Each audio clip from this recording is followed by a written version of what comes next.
Networking and marketing made simple is for you, the business owner who has a product, a service, or a message that you believe in. My name is Scott Aaron, and each week we'll take a behind-the-scenes look into the real-world marketing and networking tactics and strategies for getting what you have in front of you to a lot more people. Thanks for spending time with me, and now let's get started.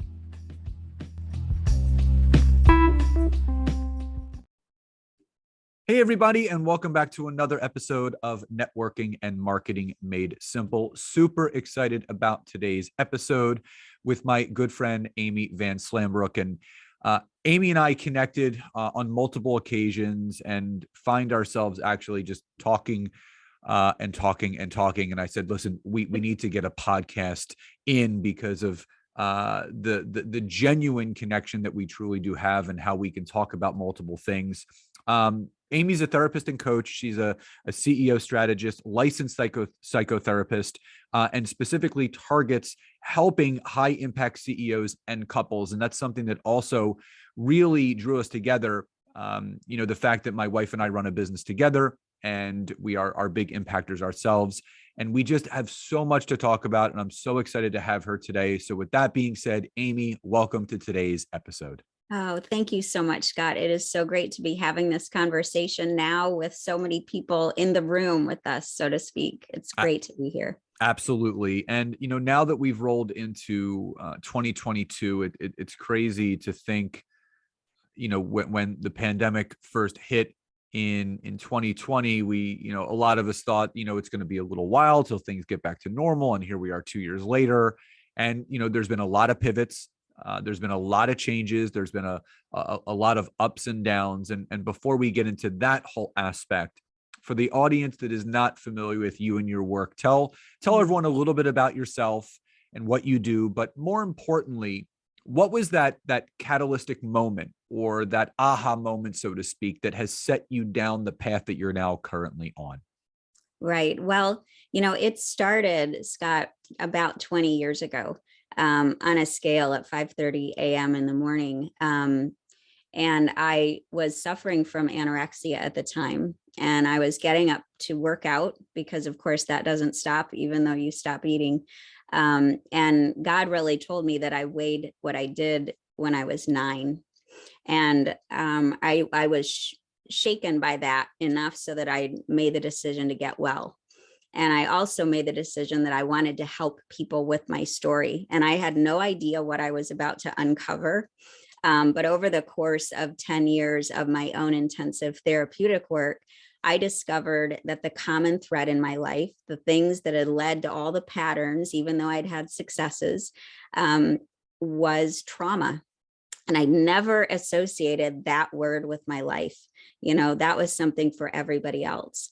And so as I discovered how it had tangentially affected my life and my journey, I started to also see it as my treasure, that was going to allow me to make a difference for other people as I started to heal myself and understood how it impacted my career, my relationships, my health, all of it, even our ability to believe in the possible of what's ahead. And so I really did that intense work. And in that whole journey, I was often sort of the CEO's right hand. I was their safe space. Even as a young person right out of college, I was the person that they went to.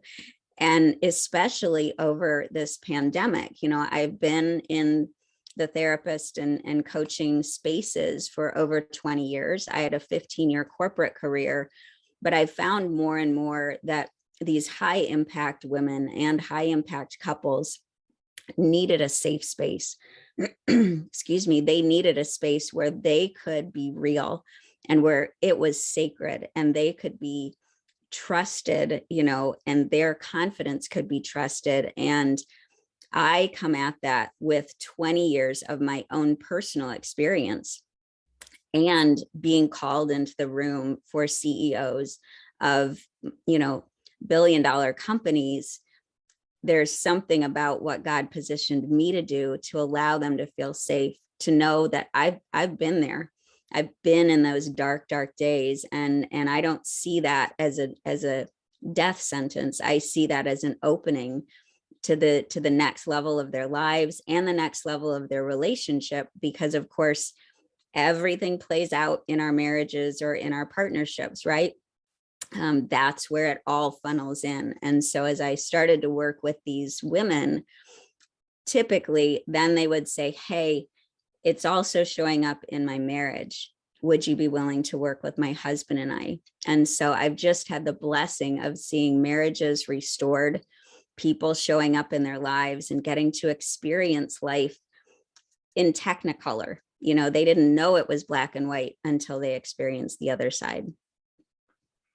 I always say that people feel that things happen by accident, but they truly do happen on purpose. Yeah. Sometimes the path that we're meant to go on shows up in very interesting and mysterious ways. And well, first, I just want to thank you for your transparency and honesty about the things that you had to overcome. A lot of people don't know this about me, but I dealt with some anorexic tendencies when I was in middle school. I had some very strange eating habits, and my dad, who was a health and wellness professional his whole life, kind of got me over that hump. I had a lot of guilt around, eating junk food. And I remember I went about, and this is as a kid, I went about 3.5 years without eating candy because I was afraid of getting fat. And I remember, my parents both sitting down and talking to me and saying, look at us.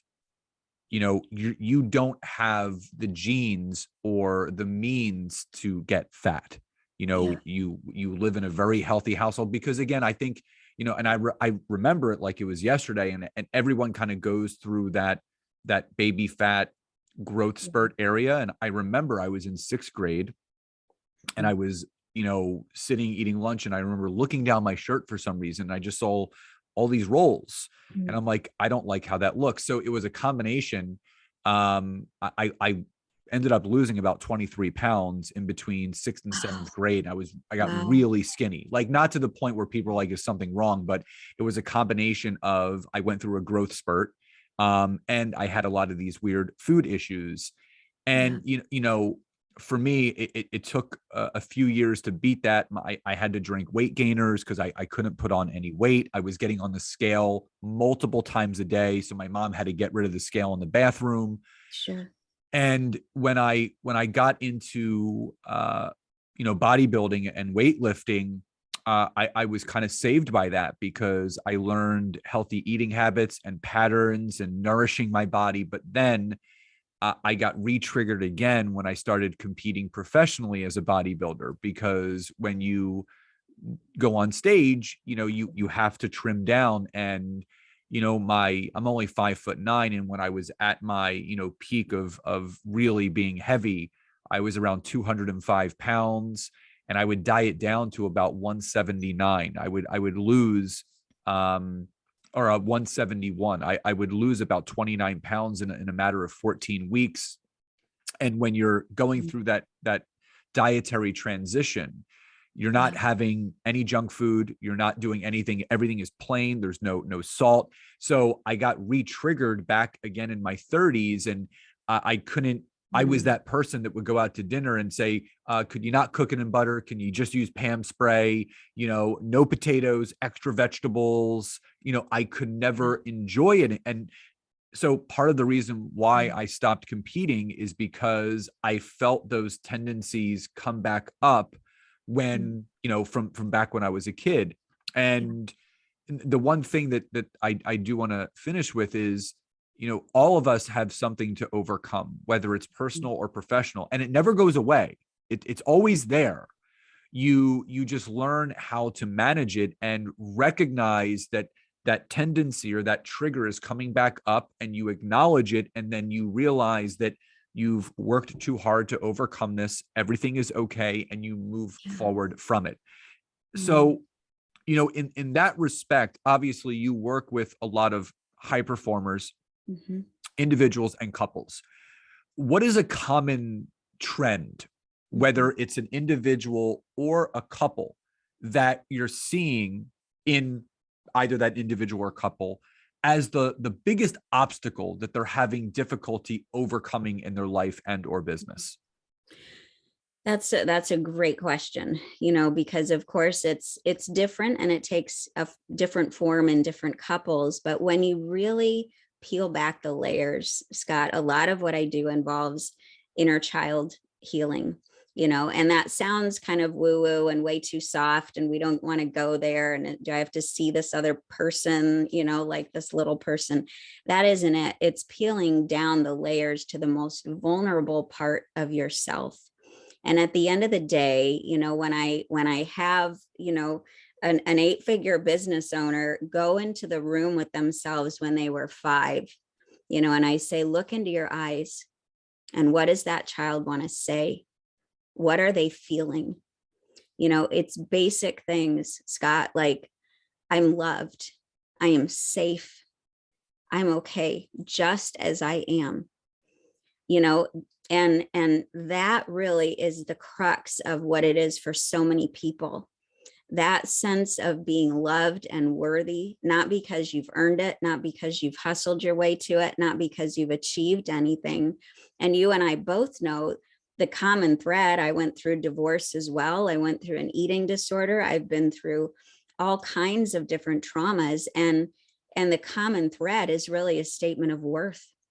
And what are you loving about yourself? And I say to couples, I wish that you could walk around with a locket of the photo of you as the age of your inner child, because that is who is showing up when you're having conflicts in your relationship or with clients.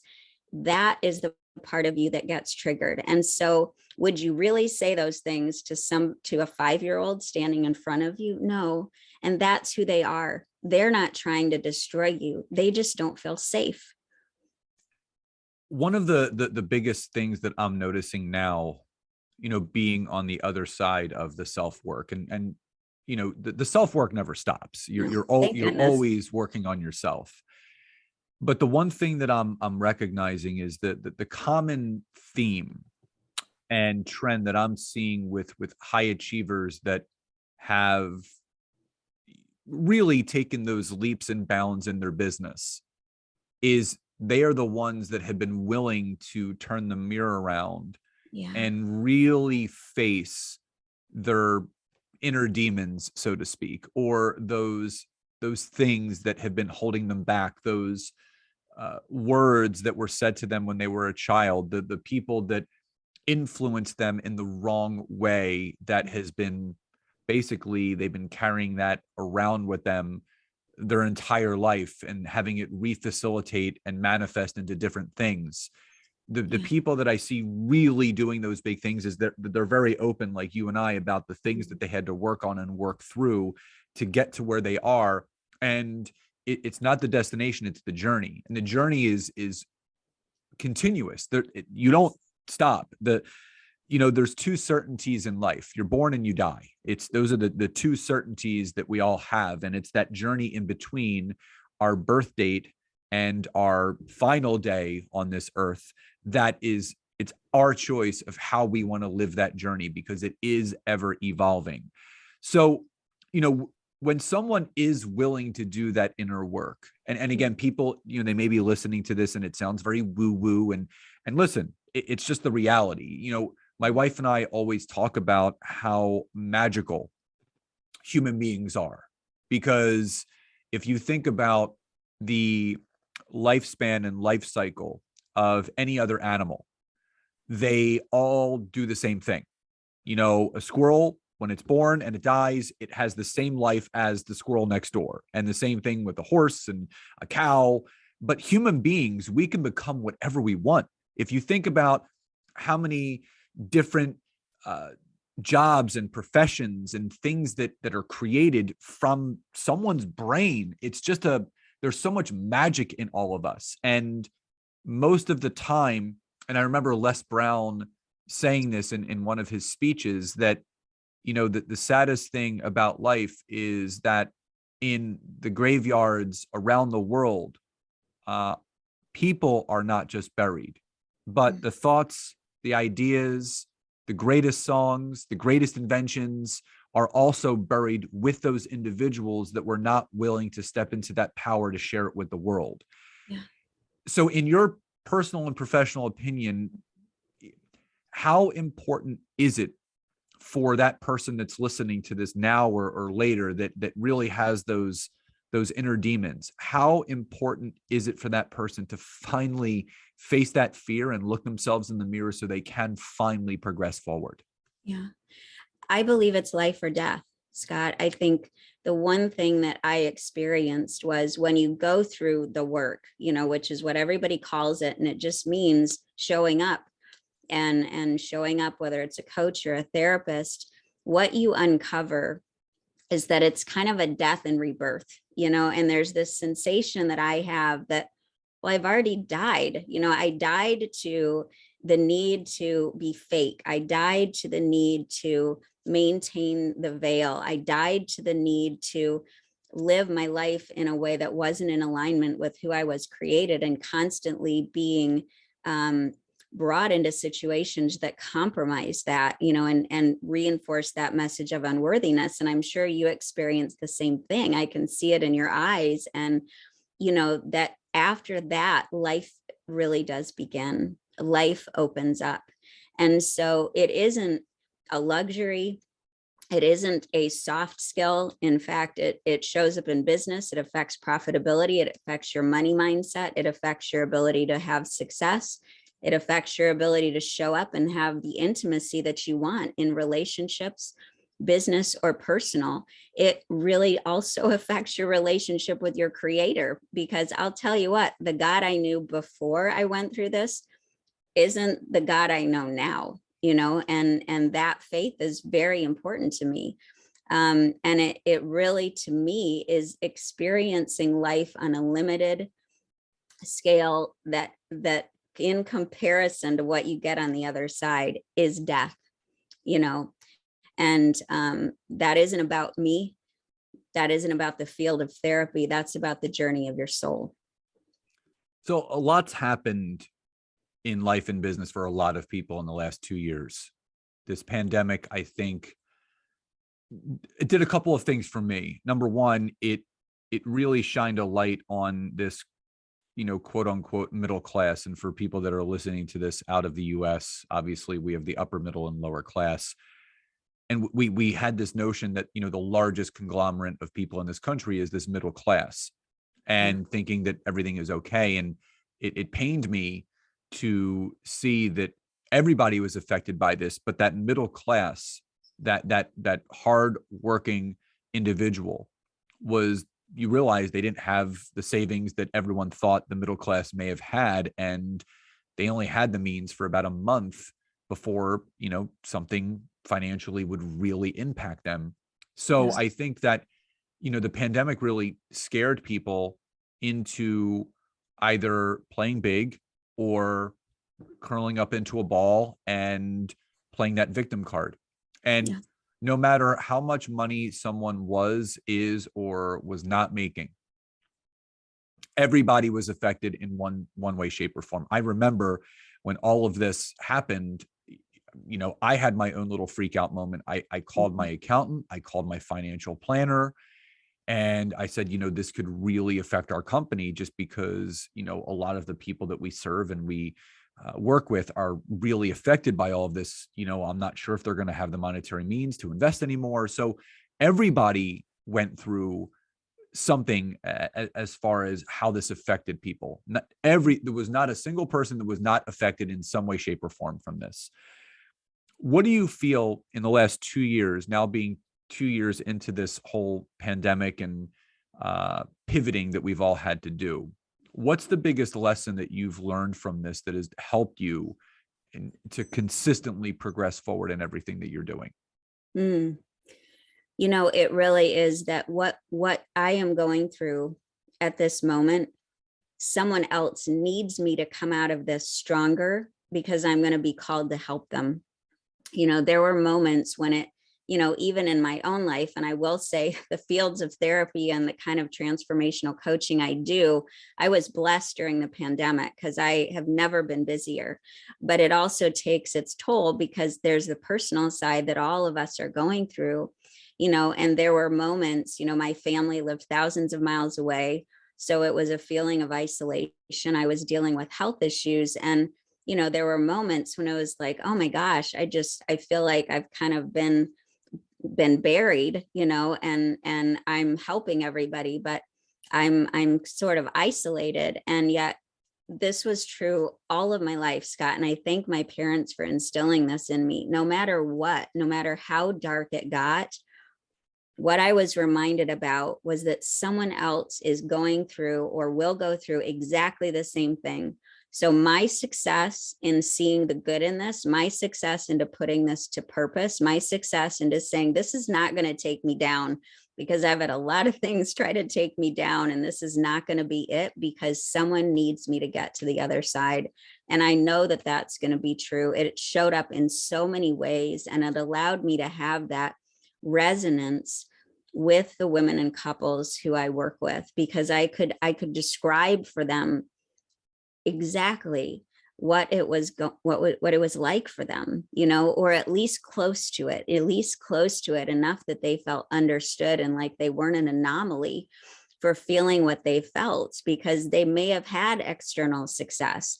They had this 6, 7, or 8 figure business that felt like a lot of success. That doesn't change what you're going through behind the scenes, and it doesn't change the common human emotional experience. And so I was so grateful for that. And it was a magnifier, it really showed cracks in my own foundation that I needed to shore up. But it also opened me up to a whole new level of myself and saying, I'm going to show up in a bigger and bolder way than ever before, because I was created for this moment. I love that.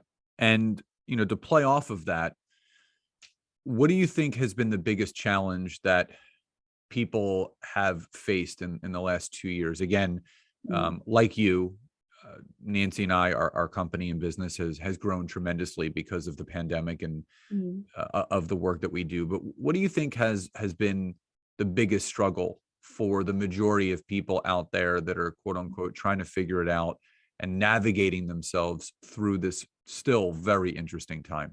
Yeah, I think that it's really been endurance. The one thing that we learn, I think, going through what you've gone through, what I know Nancy has gone through, it teaches you that, it is a long journey, and it's longer than we expect.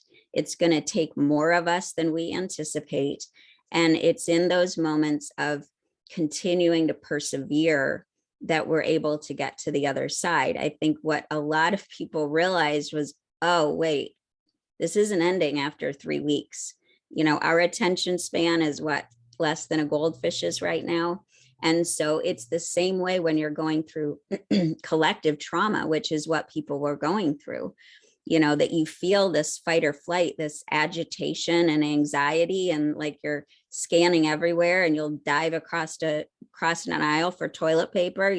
People were doing crazy things, but that's trauma, and in order to get through it and feel like a human, you have to have, it's going the distance. It's a marathon. It's not a sprint, which is an overused cliche, but it is so true. And so I think even in couples relationships, it was like, hey, we've never spent this much time together.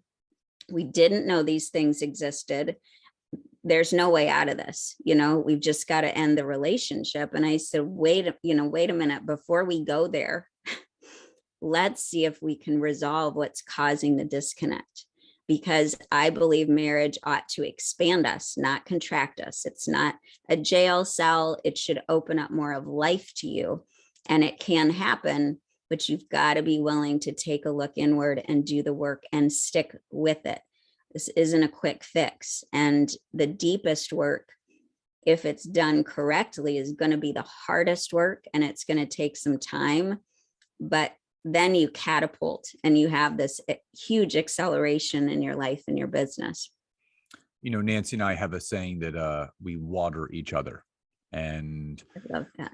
when you do that, obviously you grow together. Now, the exciting thing is, as we kind of wind down, is Nancy and I have the opportunity to be a part of an incredible summit that you're putting on that I know, and it's just in a few days. So this is coming out at the perfect time for the listeners. So tell everyone a little bit about the summit that you're putting on, what it's all about, and who it's geared towards.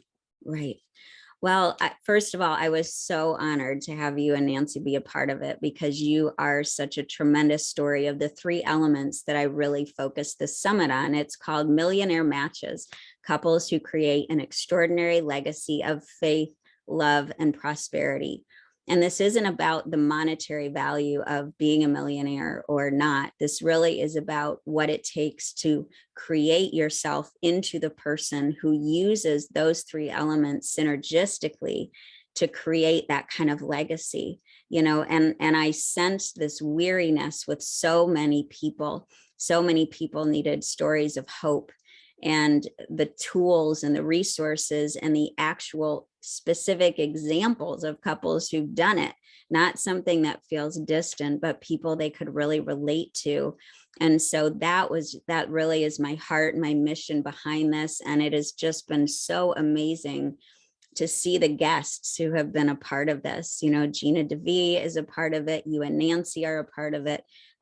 Brooke Hemingway and her husband are a part of it. And so many people who just rallied around this mission that we have to give a message of hope, because I don't want marriages and relationships and people's futures to be a casualty of the pandemic. And so it's really aimed at those high impact women and couples who are wanting to make a difference in the world and wanting to expand their businesses through their relationships together, because I really believe that's how we can fulfill our greatest mission in life. I love that. And all the information about how to sign up for this incredible event obviously will be in the description of this episode. But obviously, for any of my listeners that are on my email list, you'll also be getting a way to sign up for the summit that way. Now, Amy, before we end, for that person that they're interested in the summit, but they kind of want to roll over that and they want to learn how to directly work with you, who's the ideal person for you to work with, and how can they find out more about how you can help them? Right. Absolutely. Well, it is really that mission-minded, high impact CEO woman or couple who are in that 7 and 8 figure range, that is looking for a safe space, feeling weary, feeling like something needs to change on the inside, even though on the outside things look very much together. The best place to reach me is really on IG DMs. I am in there. It is only me. That is a sacred space and I guard it fiercely. You can also email me and we'll put the link to that below. And we can really talk through the different ways to do this kind of transformational work with me, because I've found in just a matter of a few months, so much can change, but it's in the container of a space where you really have that latitude to just lean into me. Yeah. No, I could not agree more. And, Nancy and I always tell people a lot can change in a year. Where you are right now does not have to be where you're going to be a year from now. A lot can shift in a very small amount of time, as Amy has stated, if you do the work. And if you're willing to do the work, that's the one thing, you have to be willing to do that work. So Amy, final question before we end today's episode. What does success truly mean to you? Success means honoring the calling that God created me to fulfill during my life, and doing that with all of the passion and all of the love and all of the perseverance that I can, to really honor that, to honor the reason I was created.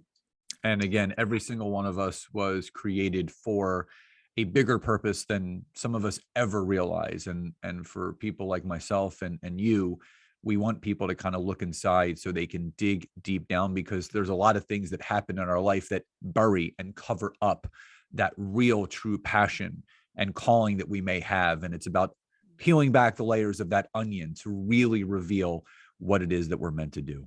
So Amy, thank you again so much for coming on today. Loved our conversation. Excited to be a part of your summit. And I really encourage anyone who listened to connect with Amy. All that information will be in the show notes. So Amy, thank you again so much for being here. Truly grateful for you. Oh, thank you. I am so grateful for you and Nancy, Scott. Thanks. Well, thank you, my friend. So again, everyone, as always, head over to iTunes. If you loved this episode, leave a rating and review. We would love to hear from you. So again, please enjoy the rest of your days, and I'll talk to you next time. Bye, everyone.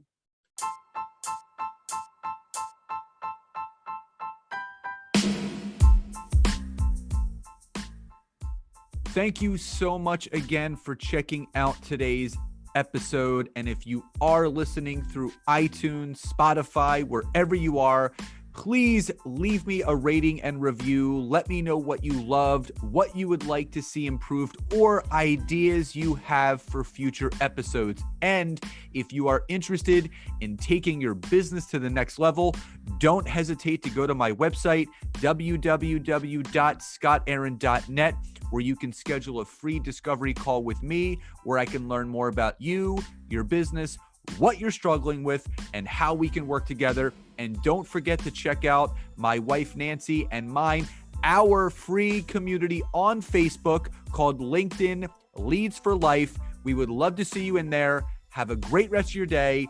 And thank you, everyone, for your support. Grateful for each and every one of you.